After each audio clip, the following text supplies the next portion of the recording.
Hello, everyone, and welcome to the Real Watchers live stream for January 8th, 2025, our second stream of the new year. My name is Garrett. And I'm Kevin. And we're your lovely hosts this evening, as we always are. Hope you're all having a fantastic week so far. Hopefully it's been a decent new year for you so far. As things are burning up here in California, we'll say that. We'll leave it at that. We'll leave it at that. Things are in fuego. What it do? I like the. Yeah. Yeah, I forget the name of it. The German dots. But hello. I hope you're all having a fantastic week so far. Kevin, how the hell you been? If I sound a little tired, it's because I am. I just got home from work, so pardon my unenthusiasm a little bit, but pretty good. Just been busy work week. This was my 7th work day in a row, so didn't really get to watch too many movies like I wanted to, but watch some 2024 movies, which I need to. So still good though. Yeah, and we've been playing a lot of Uno too, so I'm okay with it. There's that too. Yeah, absolutely. And obviously, as we kind of mentioned, we have until the end of this week, Sunday, or I guess we could say until next stream, to figure out what our movies are going to be for our awards show, which is going to come out towards the end of the month. So, be ready for that. Either I don't know if we'll do that as a live stream. We'll probably do that as a video. So, yeah. Hopefully it's been good for all of you. Let's go ahead. Let's jump into the first thing tonight, and it's a pretty big one. We did have the Golden Globes over the weekend. Those were on Sunday night. And let's just say it was a pretty interesting event in terms of winners. So I'll go ahead and put the winners up here on the screen. Starting at the bottom, Best Original Song went to El Mal from Emilia Perez. Best Original Score went to Trent Reznor and Atticus Ross for Challengers.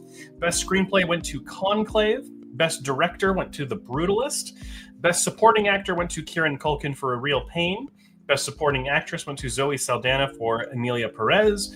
Best Actor in a Musical or Comedy went to Sebastian Stan for A Different Man. Best Actress in a Musical or Comedy went to Demi Moore for The Substance. Best Actor in a Drama went to Adrian Brody for The Brutalist. Best Actress in a Drama went to Fernanda Torres for I'm Still Here. Best Picture went to, non-English language, went to Emilia Perez. Best Picture Animated went to Flow. Cinematic and Box Office Achievement went to Wicked. Best Picture Musical or Comedy went to Emilia Perez. And Best Picture Drama went to The Brutalist. So some pretty interesting winners this time. And I say winners plural because there's a lot of different stuff got nominations here. But not one of them that got nominated for a lot of categories, unfortunately. And you mean one? One. I was going to say The Wild Robot. The most nominated animated movie and did not win a Golden Globe. Which was very surprising. I mean, I think it is still the best animated movie of the year, but I can understand why Flow won, because Flow is my second highest reviewed animated film of the year. So I get it. Yeah, I mean, it was just surprising. I could have seen them taking original original song as well, because I listened to the song of it and it was very good. I liked it better than El Mal. From El Mal, but that's just me. So the critics they chose this, so that is okay. Not critics. This is chose by the 100 or so people for the Golden Globes that just sit in a room and figure it out. It's a lot of reasons why people think the Golden Globes are kind of a joke. Was because they don't. It's not like based on critics or professionals. So, like for example, the Critics' Choice Awards is voted on by critics. Obviously, it's in the name. The Screen Actors Guild is picked by Screen Actors Guild members. Same with the Producers Guild, Writers Guild, Directors Guild, all that. The Academy Awards is selected by professionals in the industry. So if you have like Best Sound, that's voted on by sound people. Best Acting is voted on by actors. So it's all people who are members of the Academy voting on these things. Golden Globes is just 100 people, and they can take money and all that kind of stuff. It's kind of crazy, but some really big surprises this time were Flow taking animated picture, like you said. Demi Moore. Demi Moore winning Best Actress Musical or Comedy, which I am so here for. She totally deserves it. Totally thought that was going to go to Carla Sofia Gascon from Emilia Perez, but I am super excited to see it go to Demi Moore. She's never won an award for acting ever. So this was huge for her. Sebastian Stan taking Best Actor in a Musical Comedy for A Different Man. I have that movie rented, and I'm waiting to watch it on Amazon Prime this week. And then I think, if I'm kind of in the way here, but I would say that was pretty much the only real surprises. So, you know, hey, I mean, we'll take what we can get. I mean, it was the best thing about the show was that Nikki Glaser was a great host. And it sounds like the Golden Globes want her back long term, which is really good for her.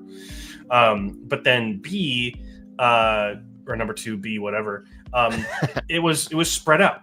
No one movie dominated. A lot of different things got a lot of different awards, which is the way it should be.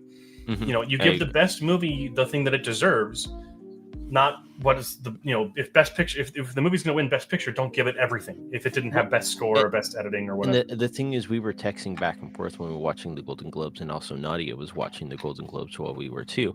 And you were saying like, Challengers needs to do Best Score, and when you got it, you were super hyped about it because there was a lot of good movies in there for Best Score, like Dune Part 2 and everything like that. But everybody that should be in there. But when you know about a certain movie that's like, this is what it needs to win for it, and it wins for it, it's pretty stoked when you do it, when it happens.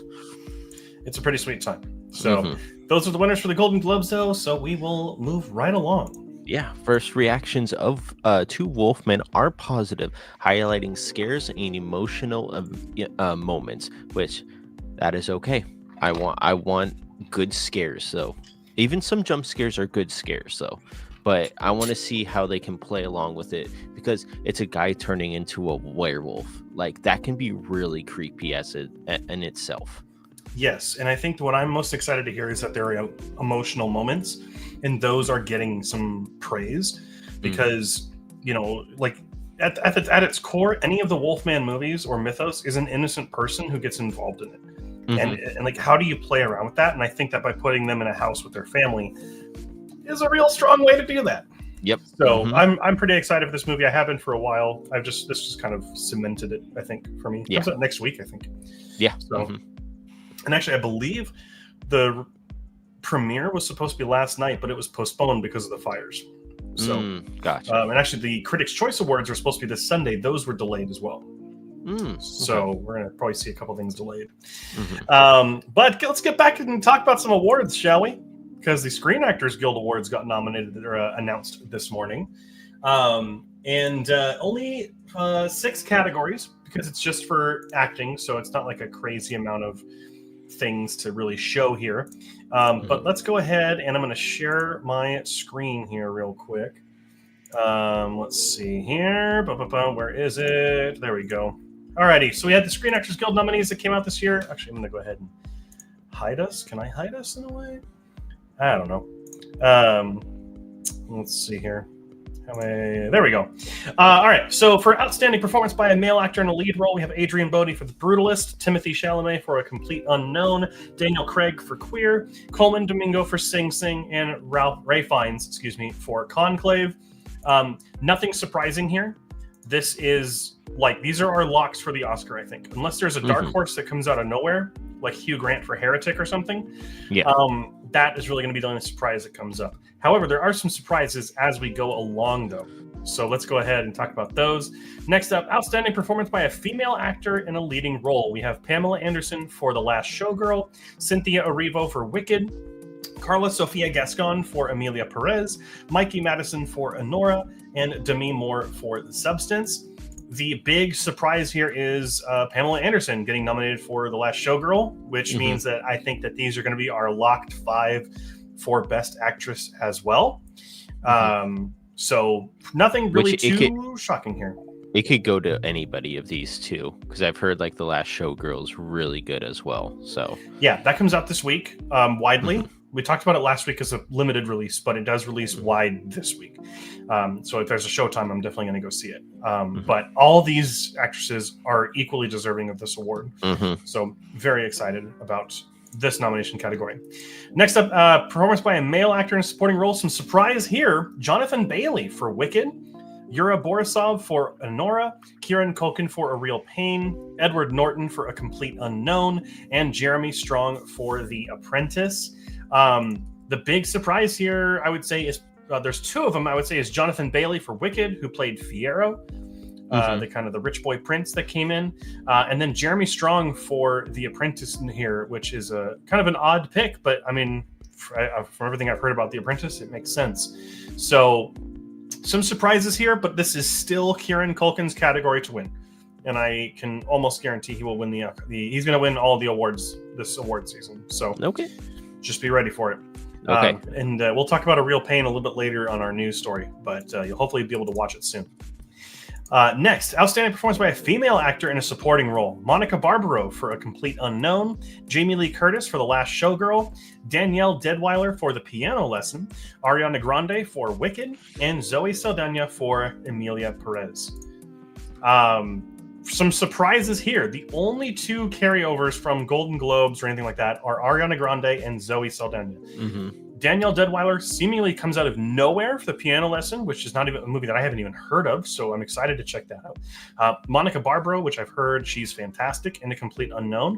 I didn't even know Jamie Lee Curtis was in The Last Showgirl. Yeah, but she's apparently, in the trailer.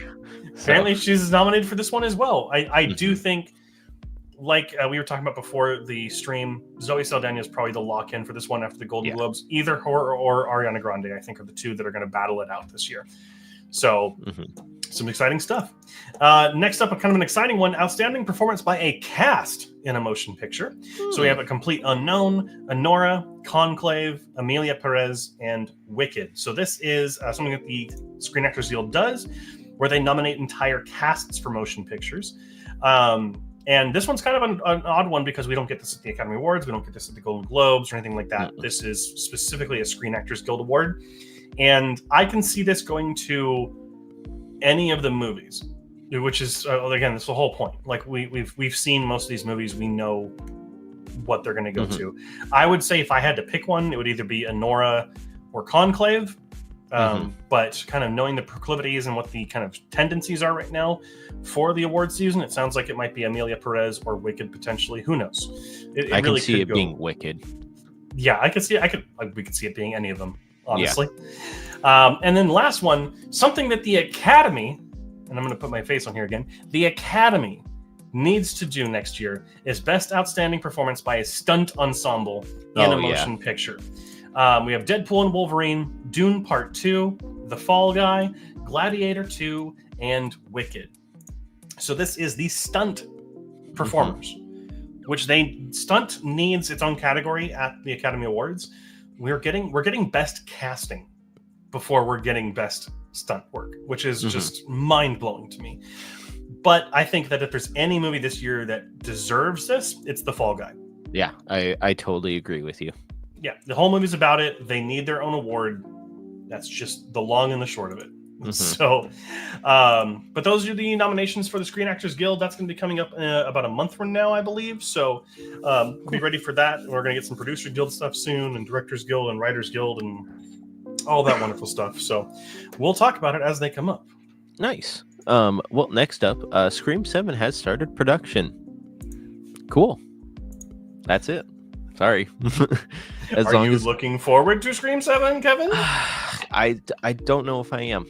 That's the thing. If I see a trailer, maybe it will get me a little bit more hyped. But after everybody is leaving from Scream 6 and they have to bring back Neve Campbell, it's kind of like, okay, there's just backtracking a little bit. So when I see a poster or if I see a trailer, it might make me interested, then I will get a little bit hyped for it.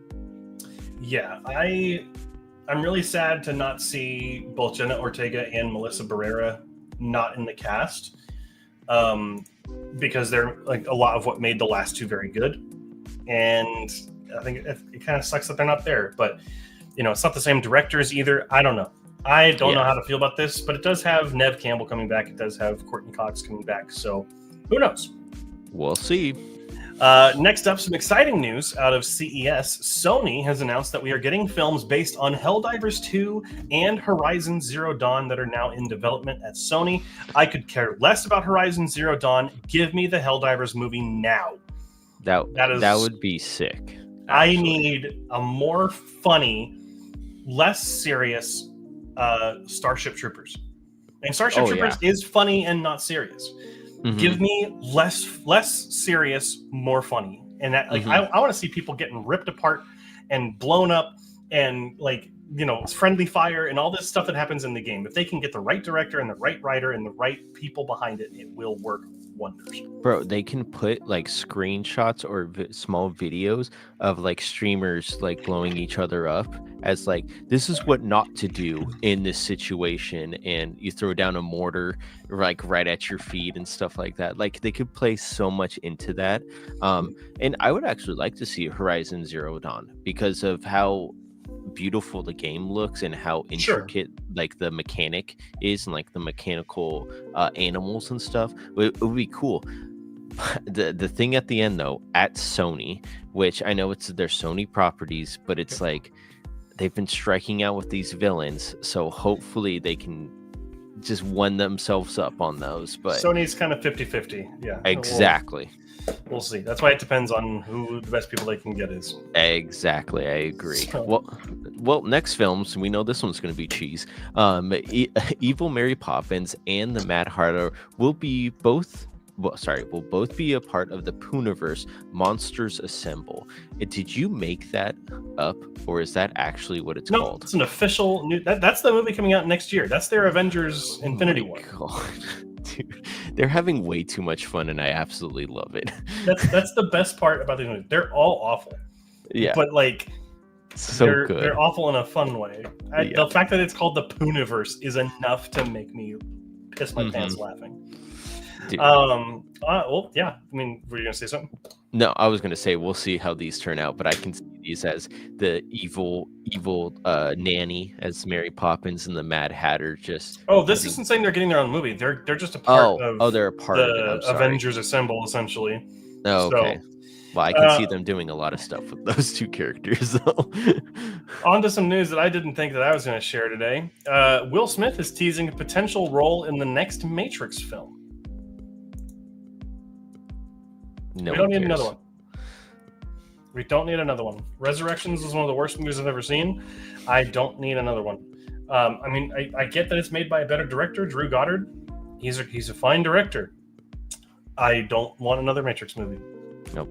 I can care less. Sonic, on the other hand, Sonic franchise crosses $1 billion at the box office. Good job, everybody. Good job. Yeah, I haven't seen the third one yet, unfortunately, but I hear nothing but good things about it. So, well, you can go to the theaters to see it, Kevin. You got the Regal Pass. I know.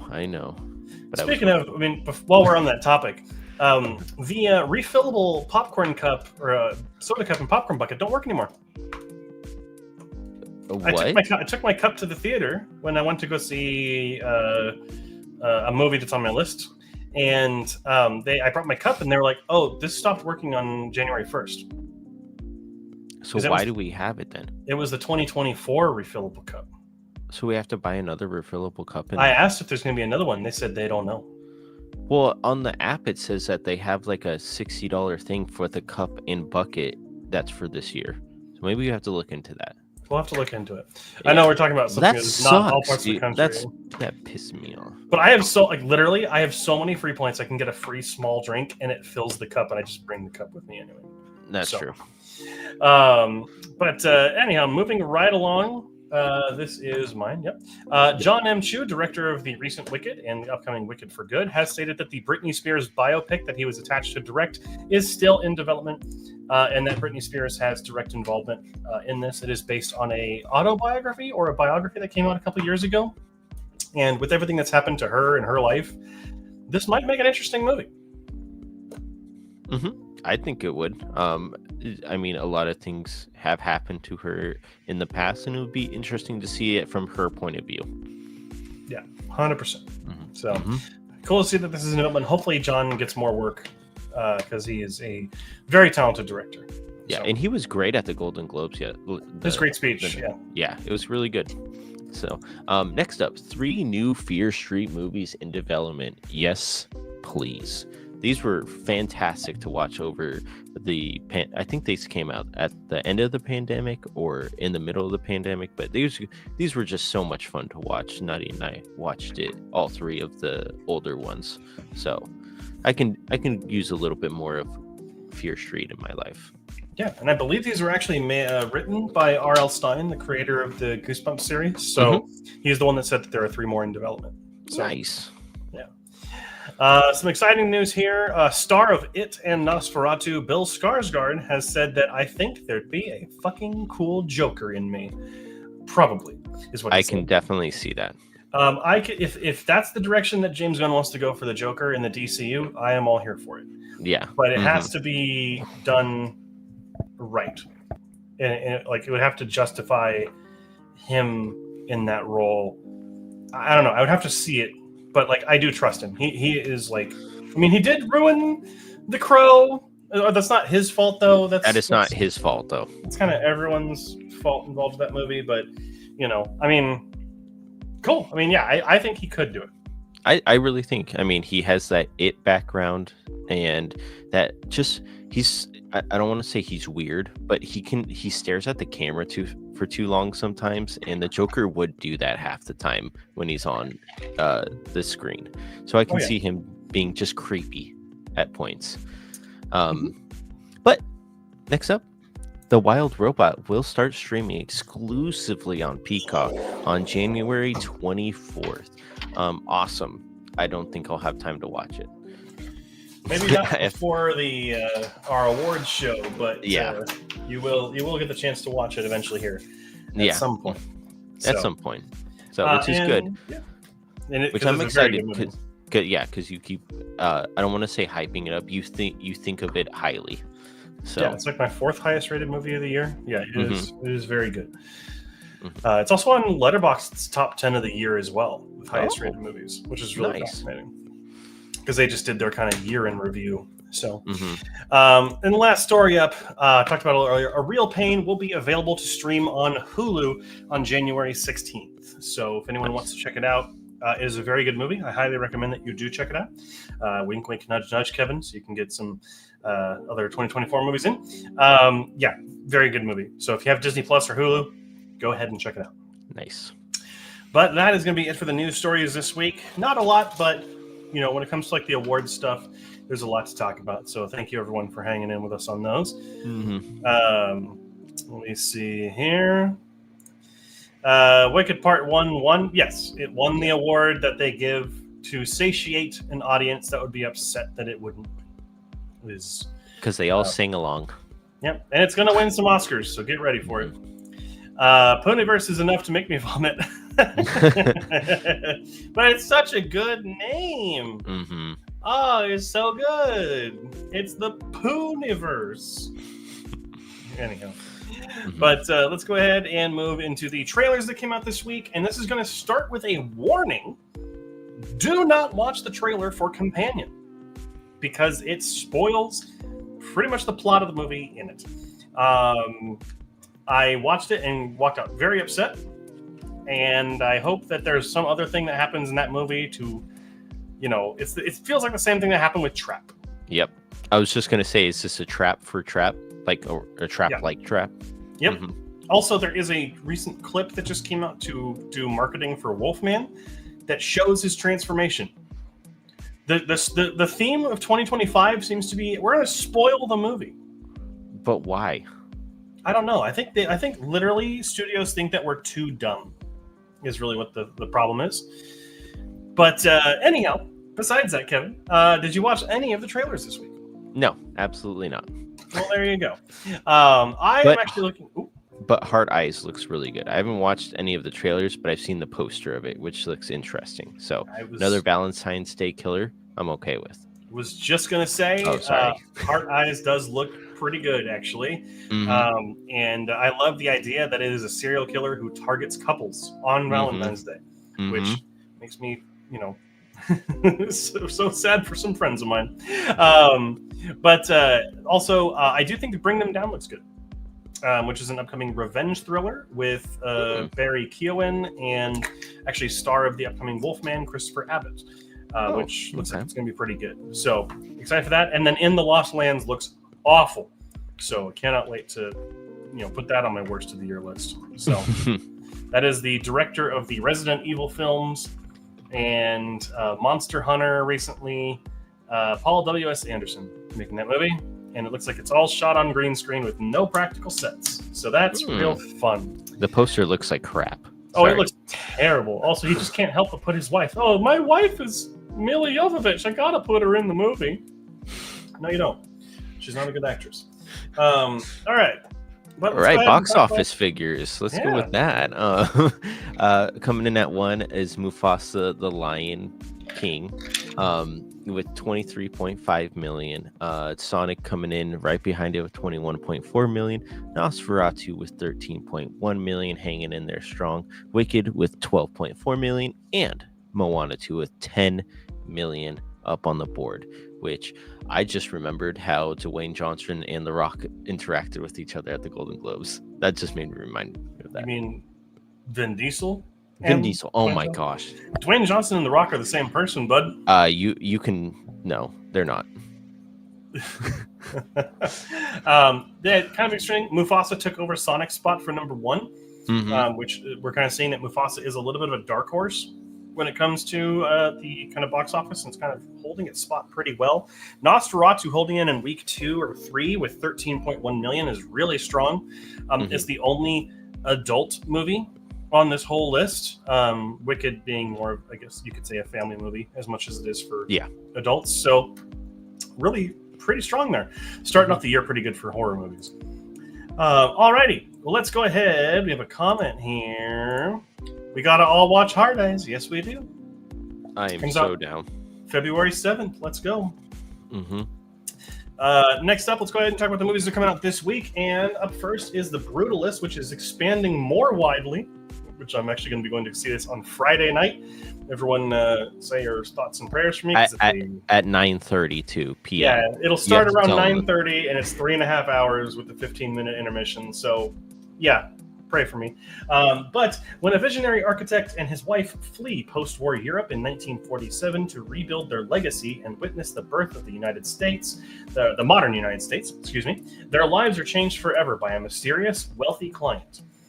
This just did win Best Picture at the Golden Globes for the drama category, and it is quickly becoming the front runner for multiple categories. So, yeah, looking forward to it. Up next is Better Man, which is getting its U.S. release this weekend. The meteoric rise, dramatic fall, and remarkable resurgence of British pop superstar Robbie Williams, who I have never heard of before, and I have no idea who that is. So if you know who he is, go check it out. He's decided to portray himself as a chimpanzee in this movie for some reason. Next up is Den of Thieves 2 Pantera. Big Nick, that's a great nickname. Big Nick is back on the hunt in Europe and closing in on Donnie, who is embroiled in the treacherous world of diamond thieves and the infamous Panther Mafia as they plot a massive heist of the world's largest diamond exchange. This was a moderately successful action thriller from Lionsgate a couple years ago. We got Gerard Butler and O'Shea Jackson Jr. in it. I mean, it kind of looks like a GTA mission. That's what Nadia said when she saw the... It does look like a GTA mission. However, it's got an 8 out of 10 on IMDb right now from people who've seen it. So it might be a good movie. Who knows? It might be that dark horse for maybe Stuntman of the Year next year. Or we'll this see. year. However, lastly, opening up on Monday for 3 days, which is kind of interesting, is Peter Pan's Neverland Nightmare. Part of the Pooniverse.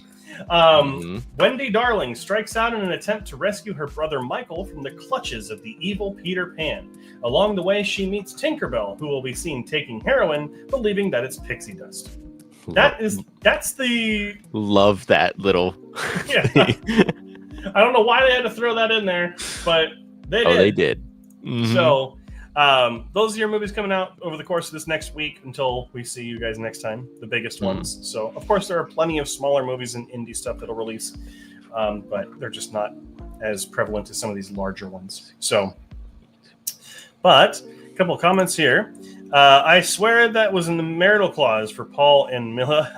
Mila. I can't tell who's worse, them or Robin and Sherry Moon. Yeah, I think it's Anderson and Mila. I don't know. I'm not too familiar with Robin and Sherry Moon, so yeah. Couldn't tell you. It's 215 minutes. Yeah, The Brutalist is 215 minutes. Yep. So, but apparently it earns every minute of it. So we'll have to wait and see. And it has a 15-minute intermission if you are worried about using the restroom during the middle. So you just have to wait about an hour and 30 minutes to use the restroom. Yes, exactly. But that's going to bring us to our favorite part of the show, which, of course, is talking about the movies that we watched over the course of the last week. Kevin, you watched 3 movies this week. Yep. 2, 3, 6, 7, and I watched 9. So it'll go 3-1, 3-1, 3-1. How's that? Yeah. I can do math. All right, so all 2024 movies. I think Kevin and I are both trying to get in our viewings of 2024 stuff by the time we do our awards, which makes a lot of sense. So let's go ahead and talk about it. Up first for me is Saturday Night. This is the film detailing the first 90 minutes before the first airing of Saturday Night Live ever. Back then it was just called Saturday Night. I'm not the biggest fan of Saturday Night Live. I can't really stand it as a show usually. I hate the cue card reading. There's nothing that's really been never made me laugh, and I usually just do not like the cast that they have at all. This movie worked for me though, and I think that it's because it's properly tense. There is an anxiety throughout this entire thing where everything has to go right or has to go a certain way. Like, you know how Saturday Night Live has been on for 50 years. You know it's going to work, but you don't know how it's going to end up in this movie, and that's really something that the movie does very well. It does move at a brilliant pace, and it never relents. However, I do think that in its faster pacing, some things can get lost. Some important moments fly by too fast. Some jokes kind of go under the radar because it's moving at a breakneck pace. So I do feel like that sometimes things get cut short or you don't get enough of them. I know that they're trying to make it feel like those 90 minutes, but I wanted to see more of certain characters and hear certain things. Also, everyone in this movie is perfectly cast as their roles. Dan Aykroyd, Chevy Chase, all of them are really good. And the problem is that the female cast members are not given anything to do in this movie.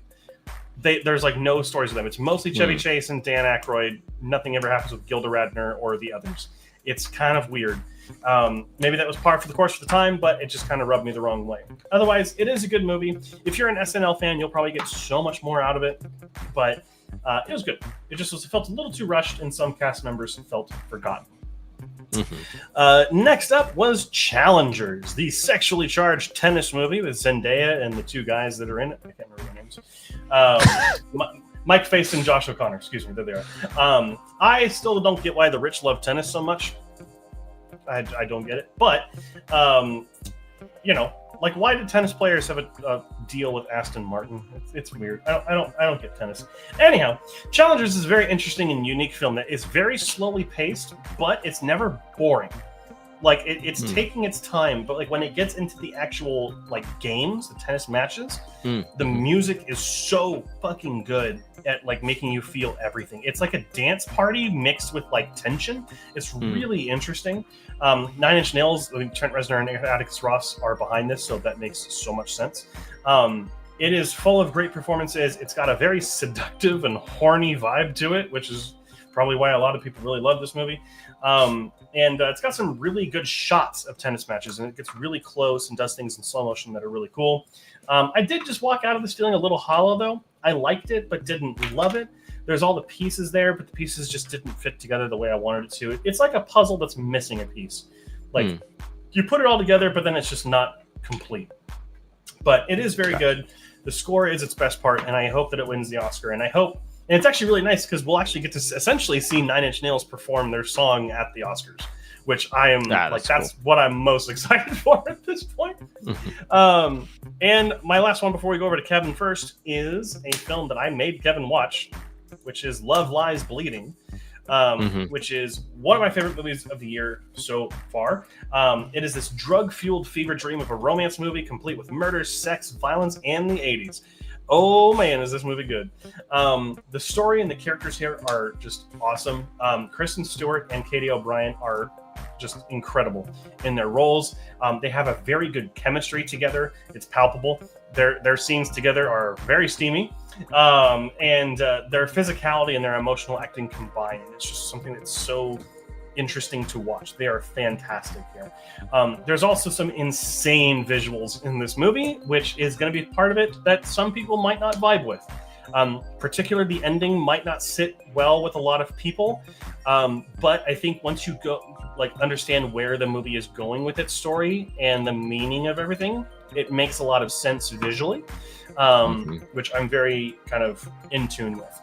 I think that like I said, there are some artsy moments. There's some visually crazy stuff. Not everyone's going to vibe with it, but there's a couple points where I was like, is that too much? But then after thinking about it, I was like, no, that actually was good. I did enjoy that. It is a roundhouse. This is the best way to describe it, Kevin. Maybe you'll agree. It's a roundhouse kick to the face is what this movie is. It's really good. I mean, not everyone's going to love it, but I did. I'm really excited to check out Rose Glass's. She's the director, Rose Glass. I'm excited to check out her other movie, Saint Maud, which is also available as well. So nice. 94 out of 100 for this one. I really enjoyed this one. Nice. Well, I'll piggyback on you because my first one is Love Lies Bleeding. This is a steroid-induced rage. Pretty much is the last back half of this movie. It was really entertaining and really I wish it would have maybe spent a little bit more on the bodybuilding aspect of our character, our second main character, but it doesn't, so it kind of lost me there as well. And what you were saying about the ending, it did lose me in the ending. I totally understood what they were going for, but it was just like, ooh, that's a little not out there, but it's artsy. It was too artsy for me. But I totally understood what they were going on top of that. But I do want to say the dad in this movie is so creepy. I absolutely love him. He's one of he's barely in the movie half the time. But you feel him. Yeah, he's always there, which I thought was fantastic. And them showing not showing Kristen Stewart's past, her character's past, and just kind of making you think of what she did and showing you snippets of it, it was really fantastic as well. Doesn't and go the snippets too are deep. Always shown in red, which is such an interesting. Yeah, it's and in that same gorge that something else happens with. So it was good. It was a good surprise. I didn't think I was gonna like it as much as I did, so I gave it an 82 out of 100. There you go. Switching back over to me, let's talk about some disappointments for a second, because I've talked about movies that I've enjoyed so far. Let's talk about the first one that I did not, which was A Quiet Place Day One. I couldn't get into this one. The first movie really got me. It was very well paced. It was actually scary at moments. This one just isn't. I love its director, and he deserves more work. And this movie was a success, so I hope he gets more work off of it, and he will. But it just didn't do anything for me. I think that Lupita Nyong'o and Joseph Quinn are very good in this movie. They have a solid level of chemistry. They're decently believable characters, and each of their arcs kind of comes together in a really satisfying way. Also, the moments of action are really fun in this movie, and I think that when you're doing day one of an invasion like this, the action is what should be what stands out. There's one shot in particular of all the, I think they're called the Death Angels, falling from the building through the glass ceiling above them, and that was one of the coolest shots of the entire movie. It was in the trailer, so it's not like a spoiler or anything. However, I need to address the cat in the room, not the elephant. I do not get taken out of movies because of unrealistic things very often. The cat in this movie thoroughly pulled me out of it. No cat would stay quiet for that amount of time. No cat would know to stay quiet like a human being when one of those things is around. That fucker would meow and get you killed within the first 5 minutes. Or like hissing. Or like hissing. Exactly. Yeah. Mm-hmm. That fucker's going to get you killed every single time. And yet, it's the smartest character in the movie. They're appealing to the cat lady demographic, which, I mean, I get. It's a powerful demographic. But, I mean, it's not realistic. Like, what the fuck? Dude, that cat would have gotten people killed. Also, beyond that, I think that there's just nothing really inventive in this movie. We've seen pretty much everything they can do with these creatures, and I don't really think it's the most original movie in the world. Obviously, it's not, because it's a prequel, sequel, interquel, whatever. Also, this movie deserved an R rating. Like, why did you made it PG and you hit everything? Like, all these aliens are just literally like freight training into people. I want to see people like burst apart and go flying and limbs. And I want to see just people dying, because this is a huge event. And yet it's all like kids movie level, hiding it behind trucks or, you know, getting ripped and taken off screen. It's like, well, that didn't show me anything. And I want, you know, it sounds sociopathic, I know, but I want to see stakes in these movies. It's that kind of a horror movie. Like, show me how they eat people's heads off. Show me how they open their mouth and do something with it. The best example, you recently watched the 2019 Hellboy. Yes. Where all the demons came out at the end. That part is amazing. It's the best part of a terrible movie. Yeah. Because it shows the stakes of the hero not acting. Right? It should have gone something like that. No, obviously not to that level where people are just getting skinned over stuff, right? No. But show me, you know, these are there's literally a part where there's a horde of people walking down New York, and all the aliens just start falling on them, and you don't see anything. And it's just they could have done, because I think the Death Angels have pointers as feet, right? They something like that. Like, they're sharp. Dude, have the people still be on the pointers as they're still walking around, on their feet.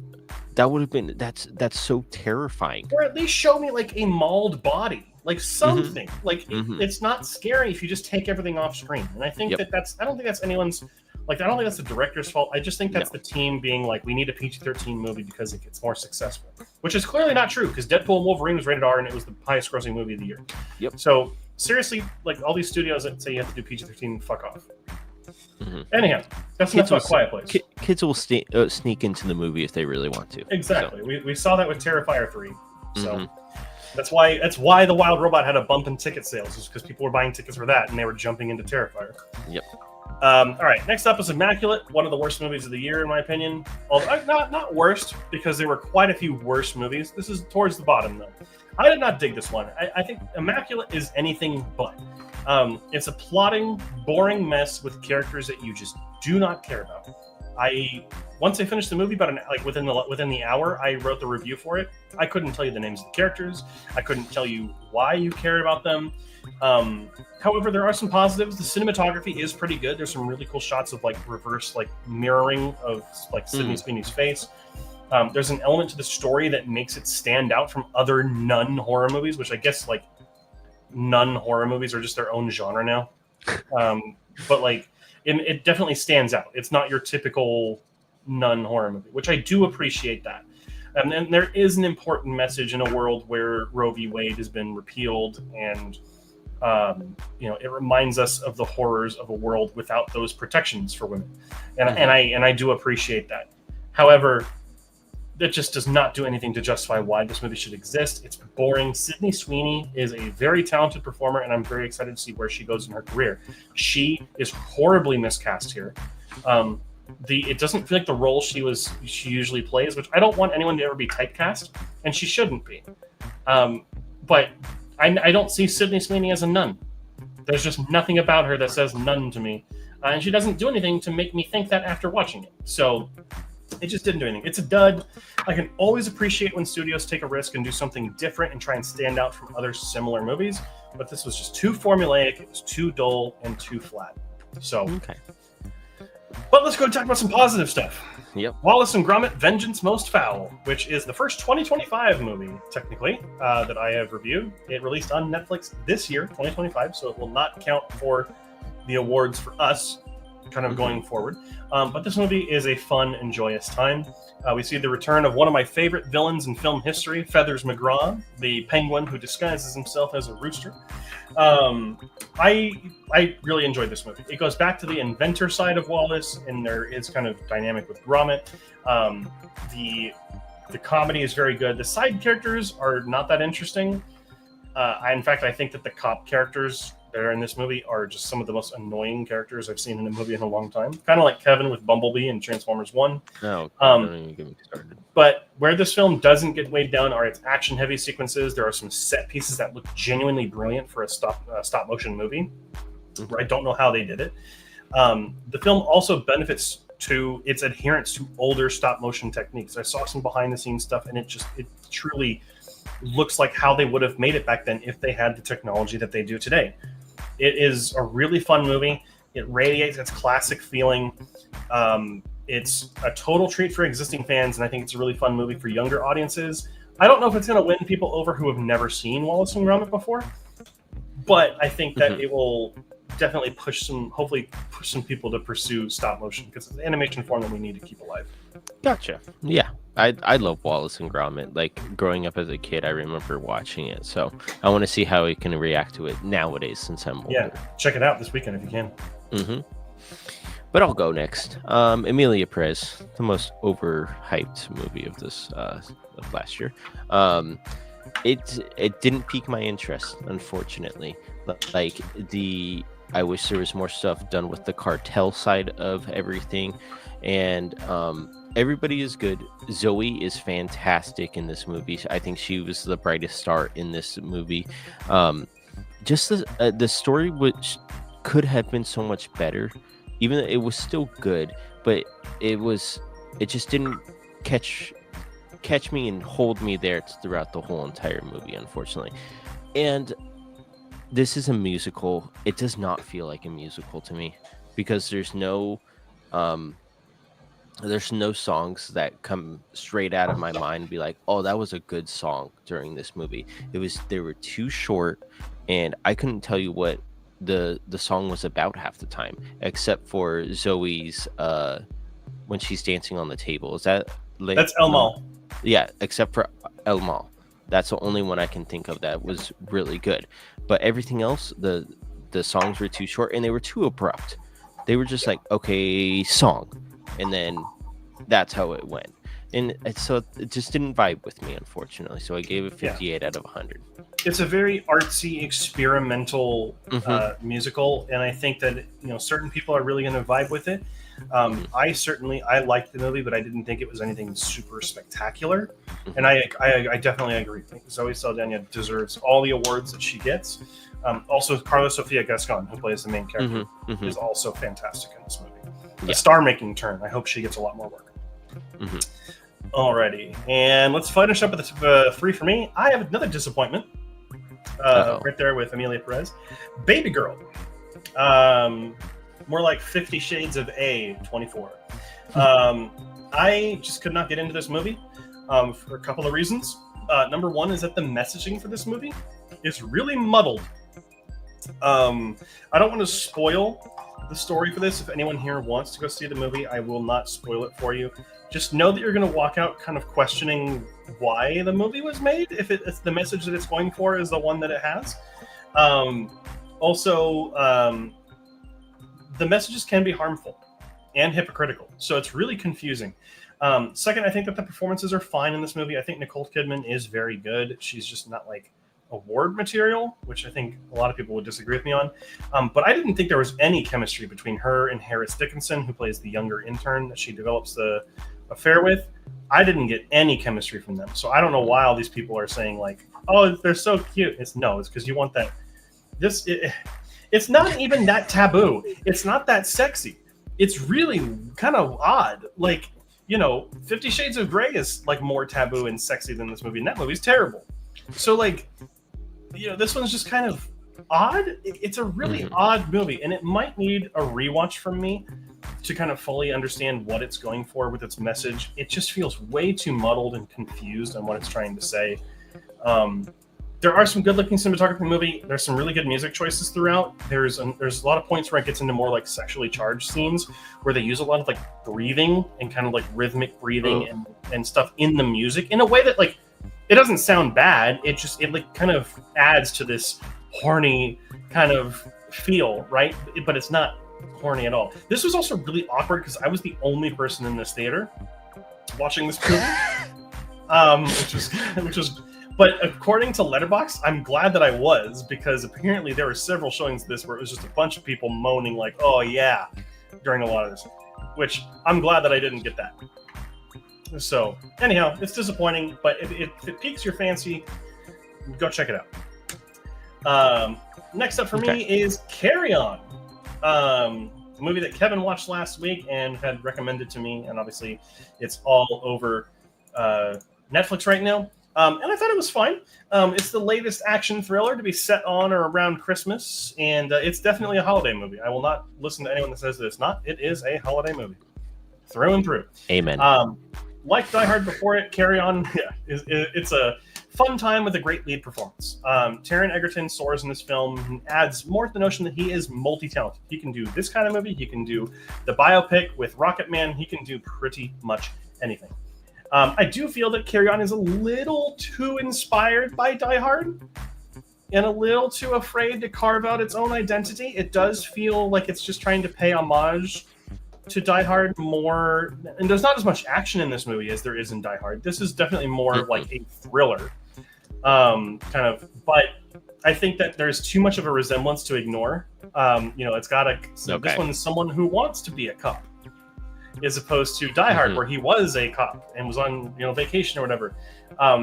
Also, the movie is way too reliant on voiceover from Jason Bateman. Like, just show me more shots of him sitting at the bar and talking. Like, it doesn't all have to be a voiceover of him on the phone. Yeah. Like, make it a little bit more interesting and engaging. However, the writing is good. But I just would have liked to have seen more of him early on. I won't spoil what happens in the movie, but it's genuinely enjoyable to watch. It was like, I was not expecting to like watching this movie as much as I did. Not the movie itself, but like the experience of watching it. It was very fun to sit there and go like, all right, where's this going to go next? Oh, I didn't see that coming. So that was a lot of fun. It's a fun Christmas thriller. One of the better holiday movies I've seen in a while. So, go for it. And I'm always a sucker for a movie about a character who is, pregnant on the cusp of having a kid, especially now because I'm about to be an uncle. I don't know. I'm not having a kid, but I feel a little bit of that connection. I don't know. It's weird. But anyhow, last up, just watched this today before the show, is Jim Henson Idea Man. This is a wonderful little documentary about Jim Henson, the creator of The Muppets, and Fraggle Rock, and The Dark Crystal, and Labyrinth, and one of the creators of Sesame Street. He is a very immensely talented and creative man, and this documentary does a good job of going over his professional career and what he's done. There's a couple things they don't spend a whole lot of time on, like Fraggle Rock gets a mention for like 5 minutes, and that's about it. But it's a very insightful look into his life and career. Usually I would be kind of complaining that there's not enough about his personal life in this movie. But his personal life was work. Like, that's who he was. So I think that the movie does a good job of showing us his personal life, because it was all the Muppets and Sesame Street and all these things. So it's a really nice little documentary. It's a little too scatterbrained at points. All the different kind of things that they focus on feel kind of out of place at sometimes. And they talk about like he and his wife's things that they did, and they talk about them as a married couple, but then like 5 minutes later, like, and then they got married. And it's just like, it kind of feels out of order at points. But he is a massively creative force that, like, as a creative myself, I hope that one day I could be 1% as talented as Jim Henson is. It's a fun documentary. And if you have any interest in it, or filmmaking or TV or anything, I would highly recommend checking this out. He was taken away way too soon. He died at 53, which is very young. Unfortunately, his parents were Christian Scientists, so they did not believe in like doctors or medical help. And not that he didn't; he was never against doctors, but he always tried to fight through things before going to seek medical help. And he had pneumonia for 3 days, and that's what ended up killing him. Oh, damn. So, or as a bacterial infection, that was related to the pneumonia. So Mm-hmm. it's very sad, but it's a very good documentary. Not as good as some of the other ones I've seen, like the Mr. Rogers documentary or the LeVar Burton Reading Rainbow one, but still up there. Like, when you think of all the people who are like the best entertainers, like for all ages, you've got Mr. Rogers, Bob Ross, LeVar Burton, Carl Sagan, Bill Nye, and Jim Henson. So definitely worth a watch if you want to check it out. But that's my last one. And my last one is Trap. It was a trap to watch this one. But it's okay. The main actor in this movie is absolutely fantastic. I love his. Great. Yeah, he's great in this movie.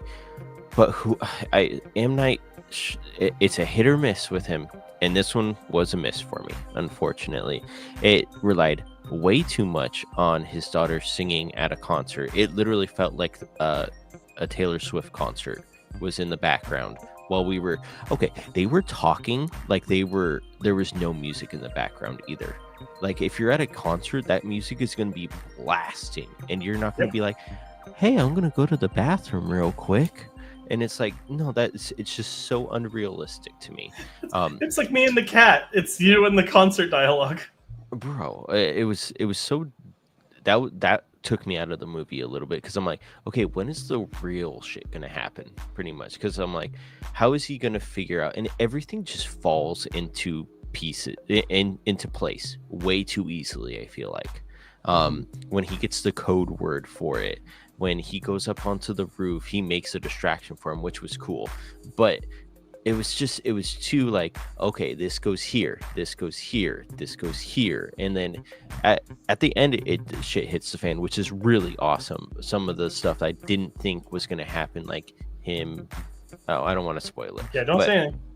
Yeah, but it was just good. I wish it was just a better movie. Unfortunately, this could have been all at the concert. This whole movie could have been all at the concert, what he's going to do, and I never felt like he was going to get caught, and that's what brought me out of it as well. So I gave it a 43 out of 100. I was hoping for more, but was disappointed, and still got more disappointed when watching it. So yeah, I actually think that stuff with M. Night's daughter got better after the concert. Like, she was better after that, which I won't go into because I don't want to spoil it. But you know, and I think Josh Hartnett was the best part of that. Yeah, he was. In hindsight, I probably wouldn't have given it the high score that I did. I think I gave it like a 58 or something. Maybe it'd be closer to like a 43 or 49 or something around there. But I think that Josh Hartnett's performance was just too good in that movie. Yeah, totally understand. Warrant the lower score. So, but there's all the recreational viewing. Let's go ahead and talk about these. Carry On had that original DreamWorks logo. Yes, it did. Boo! Fraggle Rock was my childhood. It should have been mentioned more if that was the case. True, but I think that the bulk of his work was the Muppets and Sesame Street, and then they do talk about Dark Crystal a fair bit more than I was expecting, which is nice because it's now viewed as a classic, and also Labyrinth. Which was kind of nice. I agree, though. They should have talked a little bit more about Fraggle Rock, but that was kind of seen as more like a side project while he was kind of going through some creative difficulties. So, anywho. Alrighty, well, let's go ahead and talk about the movies we watched as a part of the wheel spin. I'll throw it over to you first, Kevin. Cool. Dixieland Droopy, sorry. This was so much fun. I love this little dog and how he wants to see his favorite band, and he gets to meet them one day, and they're fleas, and he gets to bring them wherever he wants. Really cool animated. The story is fun as well for me, and the music is actually fantastic. It kind of got stuck in my head for a little bit, which was awesome. So I'm okay with it. It's 77 out of 100. Animation's fantastic, like it always is with Droopies. I haven't had a bad Droopy short yet, so I'm glad to say that. There you go. Similar score-wise is my short, Henhouse Henry, which is the latest Foghorn Leghorn short, and I'm a slut for some good Foghorn Leghorn. But if we take this at face value, Foghorn Leghorn is now dead, canonically. He's eaten, and the circle of life continues. The chicken hawks use that food to sustain themselves and their young for generations. Anyway, it's pretty good. The animation's good. Actually, the version I've watched of this had an animation breakdown, which it actually, from scene to scene, said who animated it, which was really cool to see kind of some differences, but a lot of the similarities. So that made it kind of more interesting to watch. But I thought it was good. It wasn't anything like super groundbreaking. It wasn't like the best Foghorn Leghorn short I've ever seen, but it was a cool one for sure. Nice, very cool. A disappointment. The Police Academy. Academy. I've always heard that this movie is really good, really funny, and is like a classic. So I'm like, oh man, I'm gonna love this, like Airplane or something like that. Dude, this was such a disappointment. The only funny guy in this is, I'm so sorry, I'm gonna say he's the black guy, but he makes sound effects. Let's see. Yes, I'm so sorry. Yeah.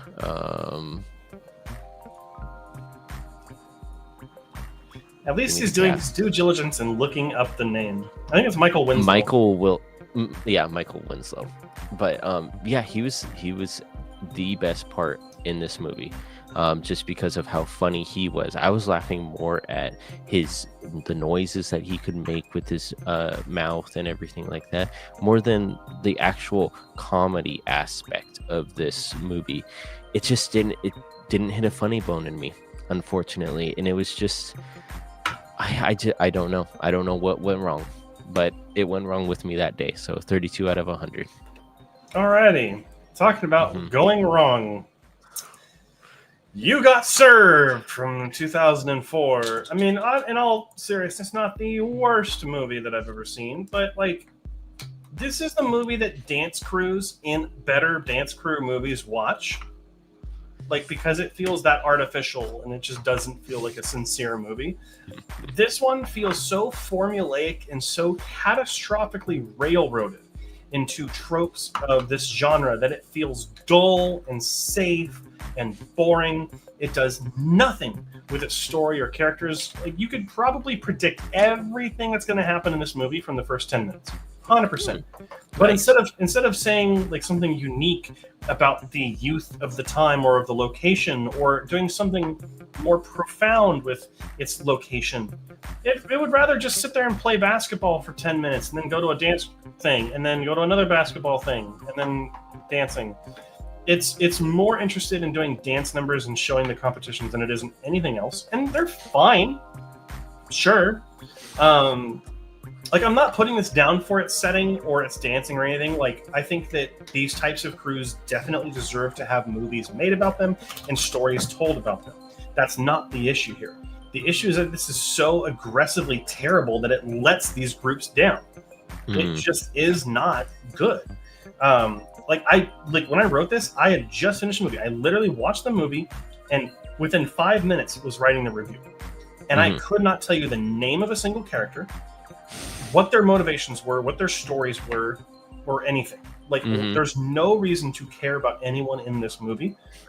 And that's about it. The movie gets 12 points for Steve Harvey being in this, because I feel bad that he's in this movie, and I was feeling generous when I wrote the review. So this was not a good movie. And if this was part of your childhood, I'm sorry, but just did nothing for me. Steve Harvey gets 12 points. 12 points to Steve Harvey. It's up there, Steve. It's up there, Steve. This movie's not up there, though. But let's go ahead and get to some comments here. His name is Jones. Oh, Police Academy? Winslow's character. Oh, yeah. I was thinking of the actor's name. Yeah. Police Academy. I feel works if you were alive in the 80s, but to each their own. It was popular enough to get its own series and cartoon show. Yeah, I mean, I know about the sequel. Like, I've known about this movie, but it's just so, I don't know. I don't want to say overhyped, but it was just like, man, Police Academy, he dropped something. Police Academy is so this, and it's like, it's not. I'd rather watch Airplane and Airplane 2 twice over before Police Academy again. Or a Naked Gun or something. I haven't seen Naked Gun, so I don't know. Yet. But yes, like that. You Got Served had that weird bootleg DVD feeling. Yeah, it felt like a weird bootleg DVD for sure. I don't know if it had one. It also had a sequel that no one asked for. So You got But served. you got served. So let's go ahead and do our favorite part of the show, Kevin. Do you know what our favorite part of the show is? It's the wheel time. It is the wheel time. So let's go ahead and get that pulled up here. We got a lot of shit on here. Now, before we dive into this, though, I do want to say that we are going to probably have to do the same thing that we did this week and do just one movie and one short. I start my master's on Monday. I started school today. There you go. We're going to be busy with school. But that actually means that my classes will be available on Friday. So I am going to need some time to do homework. So I cannot watch 2 movies that are assigned through the wheel per week. So we are only going to do one for each of us. If something changes and I realize that I do have time to do a second one, then we can change it. But just for now, I want to play it safe. We're going to play it by ear pretty much each week and see if we can do it. So with that, I think that we can take some suggestions, like we've got some here from Nadia, but we do want to kind of get through some of these because we're getting up to 300 now. The Monster Squad. Monster Squad. I told Nadia to watch all of these. There you go. Knights of the Comet. Alrighty. Did you get Alligator? I didn't. Yes, I did. Oh, I'm sorry. It's right. You can't see my mouse, but it is right there, the second one up. That's not a movie. I think Joey's just making fun of me for doing school. No, I'm very excited. Hopefully, not only does this stream get better because of it, I hope that the channel gets better because of it. So, because there's going to be some more interesting content. I've got some ideas for stuff that I want to do this year.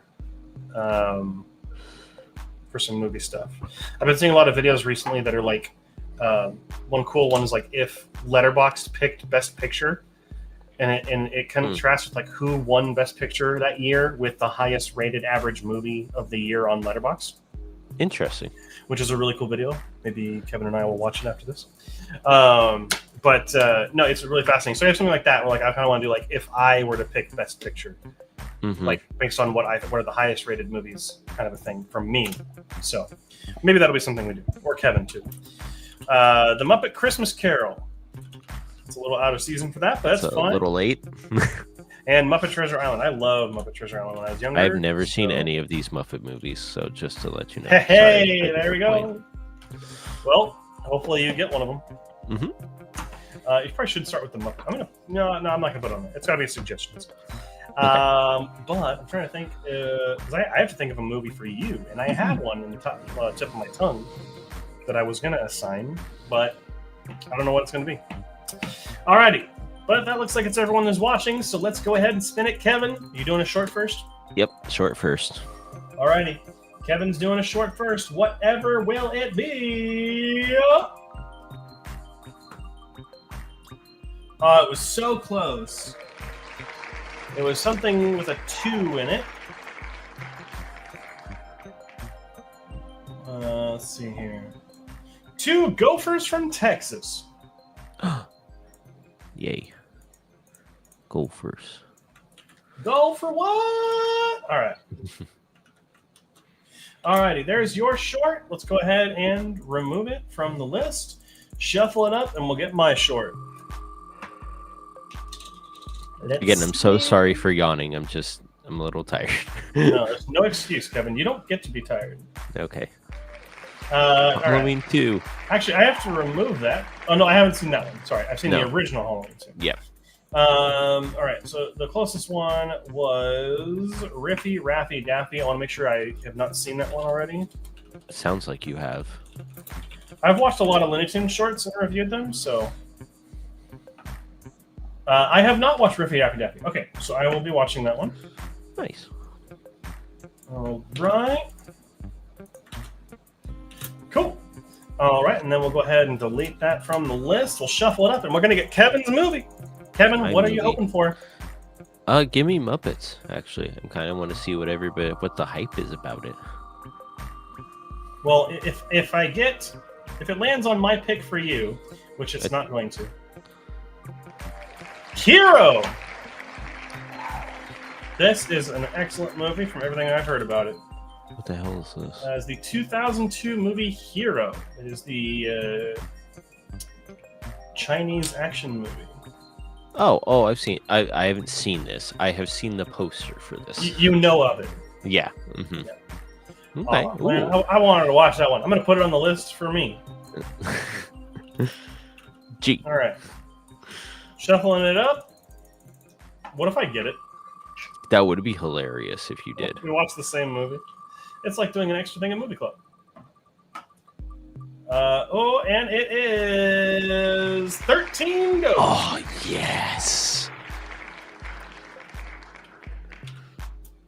I was going to ask who put this down in the movies. I think it was Nadia. It was Nadia. I already knew that. All the horror movies are Nadia. So, Nadia, I will be watching your selection, 13 Ghosts. Where is that streaming on?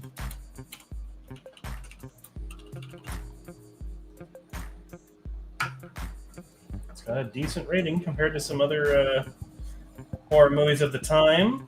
Mm-hmm. It's got a pretty big cast.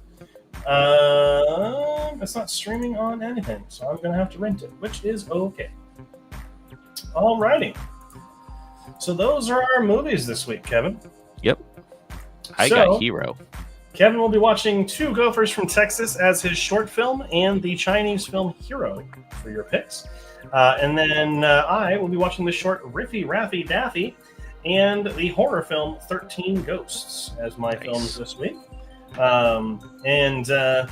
Yeah, that's going to be about it for today's show. So hopefully you all have a fantastic week. We do have our new Movie Club episode coming out this week. We're going to be talking about Coco, the Pixar movie. So if you want to see us review and talk about Coco, it'll be live on Friday morning, as usual, at 4 a.m. Pacific Standard Time, assuming that I remember to do it on time.